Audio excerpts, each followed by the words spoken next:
So I liked the Backrooms movie. That was a really, really good movie. And that's what we're going to be talking about today. So I saw this on day one, actually, with one of my friends, and we both absolutely loved it. We loved it so much. But in reality, it was a very, very well put together movie. And I thought the characters were really good. The scenes were especially good. The cinematography, oh my gosh, that was amazing cinematography. And then the actual like lore of the world and the actual world building of the Backrooms, everything was like chef's kiss, amazing, perfect. And I see people all the time complain about like, oh, it's so boring. Oh, it's not like it doesn't have levels or whatever. It's like I feel like people continue to miss the point of this isn't slop Backrooms. This is based upon Kane Pixels or Kane Parsons, which is the guy that made it. Not upon, oh, this level is the level 1,000,000,500,000 level. And I hate that. About to get a different angle here where you could. So, Backrooms movie was very, very good. And I don't know what I've been seeing about the story-wise. I think the plot is what I've been seeing be a big complaint. Like, oh, there's no plot. When in reality, I think the point of it is they're trying to discover the Backrooms, trying to discover what makes it unique. You know what I'm saying? Like, there shouldn't really be a plot to something that you're trying to discover. Like, yeah, you want to see what it's all about, research it, but like, the main plot here is like, oh, there's two characters. One decides to go through into the Backrooms and discover it more, and then gets lost or becomes part of it or whatever you want to interpret it as.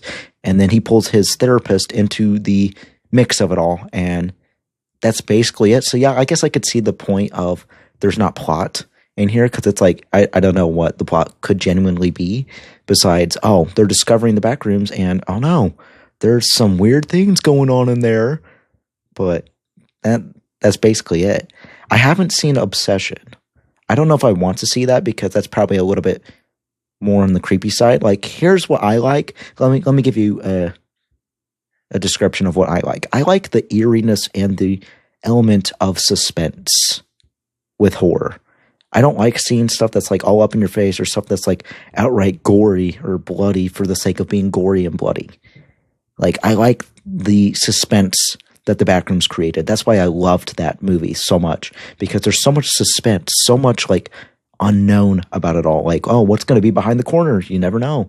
Like, I like that a lot about the Backrooms, and that's what I like in horror. So that's why I kind of click with the Backrooms, because it's such a perfect like subset in the horror genre. It's amazing. I love it. And hang on, give me a second, guys. I have to swallow my spit because I keep on talking too much, which that sounds disgusting. But, I mean, what else am I going to do? Spit it out on my floor? No, I'm not. So, give me a second. What did you guys see? You saw my headphones. Okay, that's fine. Well, I think I hear a cat, but that's okay. So, let's fix my hair a little bit so I can get a better... Oh, yes. So, the Backrooms right now, I just saw a post. It is June 22nd right now. It just made $300 million worldwide, which that means it's A24's biggest movie of all time that they've ever made. And I'm glad because the Backrooms, I think, had like a 90, 80%, 88% on Rotten Tomatoes, which take that with a grain of salt because that's not always like the best source to get your ratings from. But seeing that like that, that's pretty good. And then, yeah, the audience score was like a little bit lower, but it's because people thought it was too slow, too dragged out. Yeah, people thought it was too dragged out when in reality, that's the entire point of the movie.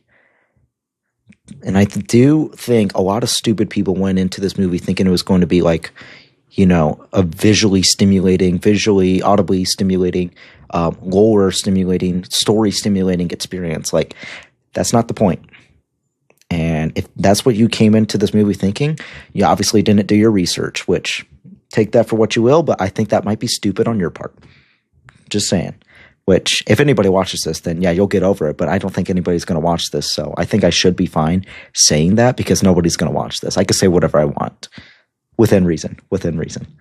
So, man, I think I've been seeing rumors, which they're rumors, they're not going to be true most of the time, but I think I've been seeing rumors of the Backrooms Part 2 or Backrooms 2 being in pre-production, which I'm happy because I want to see another movie, which I think Kane, I think he said before that he has the story completely finished. He started from the ending of all places and worked his way to the beginning of the story. So I think he does have an idea of where the story is going. And if we get to see another movie that fits into let me redo that. If we get to see another movie that fits into his predestinated like story lineup, then that would be fantastic. Now, this movie, it's an R-rated movie because it's, it's a horror genre, which most of them are rated R except for Five Nights at Freddy's for some reason.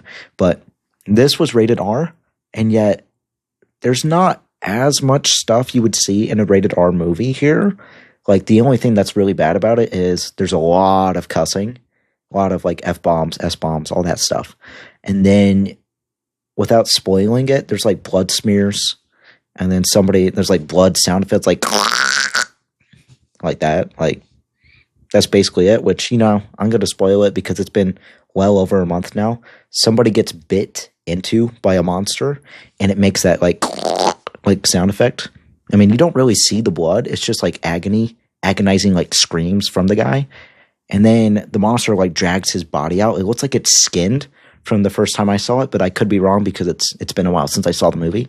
But it looked like he skinned the body, like tore the skin off and ate the skin and then left some parts like left over and just drug it, which is a little creepy if you really think about it. But this movie was really good. I followed the series too, well before this, so go figure I'm going to like this and want to watch it. But the series is something special, that's for sure. And I think Kane Parsons, he's literally slightly older than me. He's almost my age. Well, above my age. He's 1 year older than me. I'm about to be 20. I'm 19 still, but he's 21. I'm 19. And he's been able to do so much at his age, which is kind of crazy. Sorry, you're seeing like my armpit hair. I'm sorry. But he's been able to do so much. And I'm low-key, I'm not jealous, but I am very like awe-inspired. I'm inspired to do what he has been able to do. Because like, if he's able to create a movie at the age of 20, what can I do? Like, I'm writing my own story right now, and I have a lot of stuff planned out. I have the ending planned out as well, because I think it's smart to plan your stories out from the ending and then go to like all the other stuff to lead up to that ending, which I think that's really smart. I think something's knocking on my door. And I'm a little scared. I don't know what it is.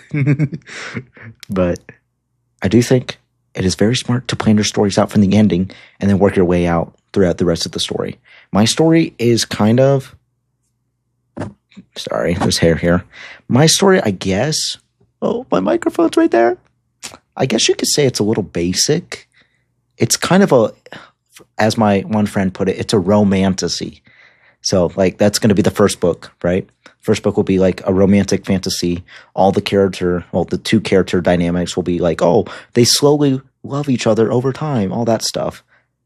And then, spoilers here, but I'm going to just say it. At the very end, one of the characters dies. There's no bringing it back. We're not sugarcoating it. We're just going to kill the character off. And that character is gone forever. Like the love character, no longer alive, no longer able to love. And then if this becomes successful enough, I'm going to make a series of it, which I did bring up the idea of making every single book a different genre. So this one is like a fantasy genre. The next one could be like a sci-fi genre. The next one could be like a thriller. That's one mystery detective type story. Like, I don't know what I want to do, but I did have that idea of maybe wanting to do different genres for each book. But that's a pre-planned stage idea. I don't know yet what I want it to be. But all that to say, there's like Dragon Ball inspired stuff, which take that for what you will. I don't want to like really spoil it because it's like, it's my book. And if people actually become interested, then like, I don't want to spoil it because then you know everything. Which I think on this channel, I'm going to do a video, like an actual video where I read my book out from its entirety.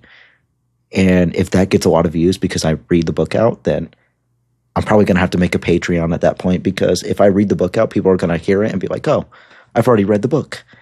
and then they won't want to buy the book. You know what I'm saying? Like, I mean, the book will probably be like $5, maybe $10, $15 maybe. Like, I don't want it to be outrageously expensive, but sorry, I just swallowed again. But I think it's a pretty reasonable price to try to make the books, or the first book, I should say, like $10 to $15, because like obviously you got to pay the publisher, got to pay like a cover artist as well, and then I think that's it. I don't know how book publishing goes because I've never done it before, but I really want to do it so bad. I want to do it so bad. Like, you know, on the last video, I said I was wanting to be a YouTuber and I want that to be my job. I do want that to be my job, but this is something special as well. This book, I think it could be something special. I'm not going to make it like, you know, an emotionally deep set piece. Like, I just want it to be something super simple that resonates with people. Like, you know how Obsession, let's bring it back to that. Obsession, that was a super simple horror story, and yet it resonated with a lot of people. It's like a 90% on Rotten Tomatoes, which, once again, take that with a grain of salt, and it's making like 300, I think they said they're eyeing 400 million out, which is crazy. Man, these horror movies, like these new horror movies made by these young guys, are actually doing really good, because it's like the young guys have seen the tropes. They've seen all these other like movie makers make their shows and their movies, and they've seen what has worked, what hasn't worked, and they're taking that and applying it to their stuff, which I think that's so cool. You can see other artists and see what worked for them and what didn't, and then apply that to your own work, which is like insane, because I don't know why people don't do that. Like, they don't apply the mistakes of other artists and build off upon that to make their stuff better. You know what I'm saying? Like, it's weird, but that's just me. So, yeah, I really just wanted to talk about the Backrooms, because I know I'm a month late, but I really wanted to talk about that movie because that was such a good movie. And then I went on a tangent about my own book, but that's okay. So, yeah, that's going to be the end of this video here. I used that's the second one, I think. So I'm going to probably talk to you guys a little bit later, maybe tomorrow. So goodbye.